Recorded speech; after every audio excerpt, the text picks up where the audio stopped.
அன்புள்ள கும்பராசி அன்பர்களே வணக்கம். சுக்கிர பயிற்சி பலன்களை நாம் பார்க்க போகிறோம்.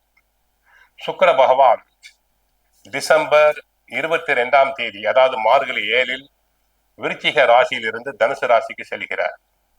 ஏற்கனவே கும்ப ராசினருக்கு லாபஸ்தானமாகிய தனுசு ராசியில் சூரியன் செவ்வாய் இருக்கிறார்கள்.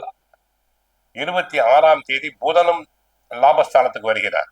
ஆக சூரியன் செவ்வாய் சுக்கிரன் புதன் 4 கிரகங்களையும் குரு பகவான் பார்க்கிறார். நன்மைகள் அதிகரிக்கும். குடும்பத்தை பொறுத்தவரை கணவன் மனைவி இடையே ஒற்றுமை ஓங்கும், அந்யோன்யம் பெருகும். குடும்பத்தில் சுப செலவுகள் அதிகரிக்கும்.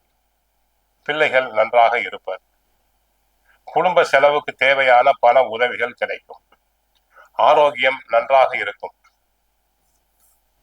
கண் அறுவை சிகிச்சை செய்ய வேண்டி இருந்தால் தாராளமாக செய்து கொள்ளலாம்.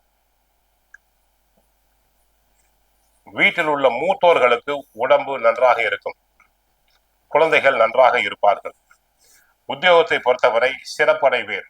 உத்தியோகத்தில் தங்களுக்கு நியாயமாக கிடைக்க வேண்டிய பதவி உயர்வு கிடைக்கும். இடமாற்றம் கிடைக்கலாம். அதில் எந்த விதமான சந்தேகம் இல்லை.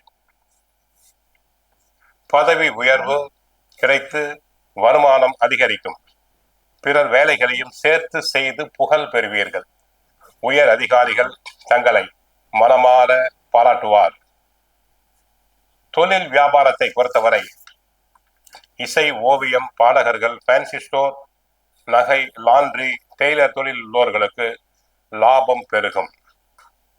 அபரிமிதமான லாபம் பெருகும். பணத்தினை சேமிப்பீர்கள்.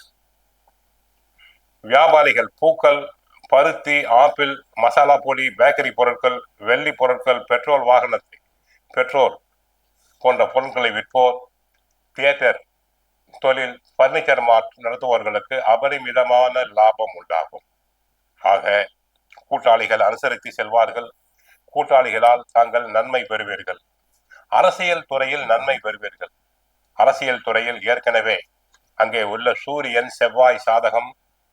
அரசியல் துறை சம்பந்தப்பட்ட கிரகம் சுக்கிரனும் சாதகமாக வருவதால், குரு பார்வையை பெறுவதால் தங்களுக்கு அரசியல் துறையில் புகழ் பெருகும். கட்சிக்குள் நியாயமாக கிடைக்க வேண்டிய பதவிகள் கிடைக்கும். தங்களின் ஆலோசனைகள் ஏற்கப்படும். மக்களிடையே புகழ் செல்வாக்கு பெருகும். கோவிலுக்கு சென்றால் மகாலட்சுமி தாயாரை வழிபடுங்கள். வாழ்க வளமுடன். மங்களம் உண்டாகட்டும்.